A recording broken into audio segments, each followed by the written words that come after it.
Hello everyone, how are you doing? This is Daryl Guberman, CEO of Guberman PMC LLC, a quality consulting firm here in Connecticut.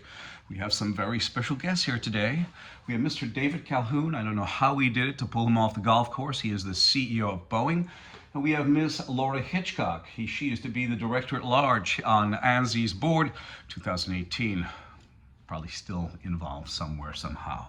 But they're here nevertheless. And this video today is about Underwriters, ANSI-ANAB, that's the American National Standards Institute, and the American National Crediting Board. Yes, they are underwriters for the International Accreditation Forum, incorporated in Delaware, and also the ILAC, the International Laboratory Accreditation Cooperation. So, underwriters ANSI-ANAB may be culpable in AOG technics quality issues, possible UKAS accreditation. Now, the reason why we bring UKAS into the mix is because we have looked up, and AOG Technics has taken their website down. You know, it's a little bit shady when the red flag goes up and they try to make things disperse like rats on a, sinking ship.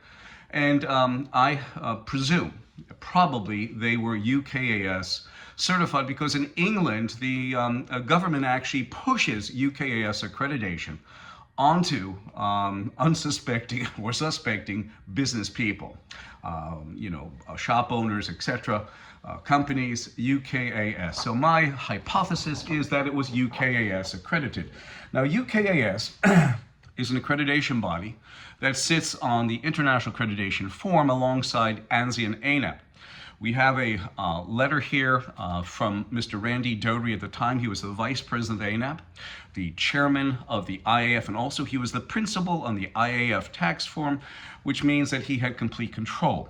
I just want to, and he said that an IAF MLA, which is a multilateral agreement organization, and a multi-regional MRA, IAF MRA, is equivalent in accreditation to ANSI-ANAB, which means that they are legally responsible since they are underwriters, and I have a government contract attesting to that. So this is what they said on their website. Accreditation: certification of competence in a specific subject or specified subject or areas of expertise, and of the integrity of an agency, firm, group, or person awarded by duly recognized and respected accrediting organization. And you'll find that's a bunch of bullshit. We're going to continue on. On ANAB's website at one time, and here it is. I will gladly send you this article, this piece of their website. And it stated, is your certificate accredited? If your certificate was issued by an ANAB accredited certification body, CB, the answer to this question is probably yes. An accredited certificate should include both registrar's mark and accreditation mark of the accreditation body. Be sure to look for both those marks. Yes, isn't that a tender moment? Probably yes. This is what Randy said. Randy said an IAF MRA International Accreditation Forum multilateral agreement, multi-regional agreement, works to facilitate global trade and vision of certified once accepted everywhere. IAF MLA signatories are obligated, and MRA signatories are obligated to recognize certifications accredited by other IAF MLA or IAF MRA signatories as equivalent. So a company with an ISO 9001 or ISO 17025 laboratory certification, we're going to remove CNAS, China National Accreditation Services, and put UKAS in there. So that is accredited by UKAS is equivalent to the ISO 9001 or ISO 17025 or AS 9100 certificate. So he basically said that ANSI-ANAB and UKAS are equivalent. Thus, them being an underwriter, they take full legal responsibility. Don't let anybody kid you. Impartiality, that's what they always stress. And they always talk about voluntary consensus standards. And it is far, my friends, far from being voluntary. A big word that they don't want you to know in quality, they don't want our politicians don't want you to know, is obfuscation. Obfuscation is the action of making something obscure, unclear, or unintelligible. Yes, obfuscation. ANSI. ANSI is a 104-year-old company. It's a corporation. It is not part of the government, and I mean not part of the government, but it has federal agencies and corporations on board. I showed you this many times. I will go through this again. You have Randy Doty, Vice President of ANAB at the time. He was there between 2009 and 2015. He was also chairman and principal on the IAF tax report and also the IAF. He was the chairman, the International Accreditation Forum incorporated in Delaware. 2009 to 15, I think he was there from the IAF principal till 2017, from 2009 to 2017. You have Zhao Jinwu. Zhao Jinwu is a communist Chinese national who's been involved with our quality, listen to me, ladies and gentlemen, since 1994. Isn't that a tender moment? At that time, he was also the chief executive of the China National Accreditation Services, the same organization that certified Wuhan, China. He was standing in the laboratory. I'm not going to elaborate right now. I did in other videos. You'll find them down in the description. He is mandated by China to take your data through the China National Intelligence Law, Article number 7. You have federal agencies and corporations on board. ANSI took over complete control over ANAB in 2018. Here is a larger picture of Randy, okay? The IAF and ILAC, International Accreditation Forum, incorporated in Delaware, and ILAC, the International Laboratory Accreditation Cooperation, is in Australia, and they are sister organizations. This is the actual article that Randy spewed that information out when he was, what date is this? This was when he was the vice president of ANAB and the chairman of the IAF and principal on the IAF. You have ANSI and ANAB. They sat on the IAF during the time that communist China was there, and they still sit on there because they are underwriters. It sounds oxymoronic that they're underwriters, yet they're sitting on the IAF, which is a repository for international accreditation bodies. In 2013, we had a Mr. David Levy. I gave a speech at the American Society for Quality who said, Mr. Guberman, we have no problem with you. In fact, ANAB supports you. Now, that was in 2013, a Region 3 director from ASQ, which at the time, the American Society for Quality and the American National Standards Institute owned 50%, the American National Crediting Board. In 2016, when Randy was technical advisor of ANAB, and he was still the principal on the IAF tax form, he invited me to join either ANAB or IAF or both. But let me tell you, ladies and gentlemen, do you think I would be that ignorant to do that? Because China had already taken over the IAF, a communist national who's mandated to take your data. But you know who was sitting on the IAF at the time? Lockheed Martin. Isn't that a tender moment? And you have the factor that ANSI took over ANAB. On a federal contract, you can look this contract up. On a federal contract, it states that ANSI, ANAB are underwriters for the International Accreditation Forum. And at the time the State Department issued the Standard Operating Work Order, China was fully enveloped and watching over the IAF. They were the guide, the chairman, and they were allowing communist China into the halls of the State Department.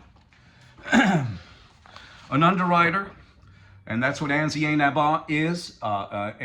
Underwriter is any party that evaluates and assumes another party's risk for a fee, which means that if AOG Technics is UKAS certified, then their quality system is in distress, as we see. Okay, I feel that there's about 8,000 ships, planes that have these suspect parts in them. I'm sure the news media will not publish that. And this is an actual awful website. This website came down as soon as we exposed it, that ANSI-ANAB are underwriters. Now we bring the brass tacks out. Boeing. In 2009, the FAA gave Boeing carte blanche to design, develop, fly the aircrafts, okay? You have the following thing as authority extended to Boeing under the new system allows Boeing employees to perform tasks on behalf of the FAA. That's like the fox watching the hen house. What makes matters more convoluted, 2009. In 2002, 7 years prior to that, Boeing sent out a memo to their suppliers and subcontractors and said that if, basically our preference is to deal with proven suppliers with excellent quality performance and not have to do on-site quality system surveys. They were doing cost-cutting initiatives so that the CEO could probably get a bonus. Isn't that nice? And they could lay off some inspectors and other manufacturing people. But this was in 2002. So they were taking an AS9100 certificate, an ISO certificate for aerospace. They were taking it as a valuable form of a company's quality. And as we've seen, look what happened with AOG technics. Now, the FAA has stated that they never got FAA approval to put in these different parts, to give these different parts or sell them to these aircraft engine companies like GE and Sarafan, with the CFM 56 engine. But if you look at this, all they were doing, all AOG techniques was doing was following the procurement supplier. As long as AOG was certified, they could send their parts in. Do you see this? It started with Boeing. Boeing sits on ANSI's board, and this is the most culpable part of it. Boeing was caught fudging documentation by the FAA. Yes, you have one company, an aircraft company, fudging documentation. You have their parts supplier, one of them, who supplies a lot of parts to the engines they put on their aircraft, fudging documentation, and it's disgusting. This is an old board of directors. Who was sitting on there was Nikki Haley, the one who's running for president of the United States. Let me ask you something. Do you think maybe sitting on that board she was seeing some improprieties? That's why she left it? Has anybody asked her that question? She probably won't tell you. Here's the flow chart. The flow chart of this. You have ANSI-ANAB being the underwriter. You have IAF, which washes over the accreditation bodies. These are only a couple of the accreditation bodies. And ANSI and ANAB are one of the accreditation bodies that the body that ANSI-ANAB, is watching over as their underwriter is watching over them. Unbelievable. You have 7 different registrars that sit on ANSI's board out of the 60 that they're out there. And then they're watching over Boeing. And Boeing sits on ANAB's board that can grant, suspend, or withdraw certification. You think it failed? You think it's impartial? No. You think there's quality? No. And here's a little other graph. You can see this. You see the government. You see the FAA. You see Mr. David Calhoun, Boeing, and you see ANSI-ANAB. And as I said, Boeing sits on both boards, the board of directors of ANAB, and also the board that can grant, suspend, or withdraw certification. You also have the IAQG, which is one of many, International Aerospace Quality Group, that sits on ANSI's board, right over by Boeing, right over by the FAA. In 2003, they came out with a protocol for the online aerospace supplier information systems called OASIS. And this was from 2003. This is Heads Up 22, reference page 2, section 4.2 and 4.3. And you tell me if this was about quality, ladies and gentlemen. An AS9100 certified organization does not have an option to be excluded from the OASIS database. And if an AS9100 certified organization refuses to enter in the OASIS database, for example, refuses to pay database fees, their AS9100 certification is removed. Isn't that nice? Was that about quality? And then we have this. The FAA sitting right by Boeing. But the best thing is that we pulled a document for one of their, if you look that up, that's a very old contract, but I wanted to keep it and highlight that a long time ago. And this is what it says. The FAA will have final approval of auditors assigned to work this contract. Well, let's get John over there. He's so easy. He never gave us a discrepancy. You know how many business owners I hear about that? Daryl, we deal with this auditor. He's so good. We don't even get any discrepancies. We never get rejections. Well, it looks like the FAA was picking their own boys. You also have the Department of Defense sitting on ANSI. You also have the FBI sitting on ANSI, right over by Boeing. This is a good one. You have the Department of Justice sitting on ANSI. You have the Department of Transportation. And for those accrediting bodies, as we've seen, more than likely AOG had UKAS as their accreditor, sitting on IAF. And this is what IAF stands for. And the fact and the matter, it's all in these associations and organizations, interlocking directorates. This is Daryl Guberman, 203-556-1493. And remember this always. Integrity, honesty, and the truth will win out the day.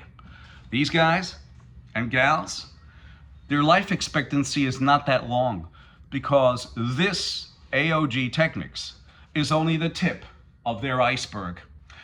203-556-1493 or Daryl, TQRS@yahoo.com. This video, once again, was Underwriters. ANSI-ANAB may be culpable in AOG technics quality issues, possible UKS accreditation. And I thank you.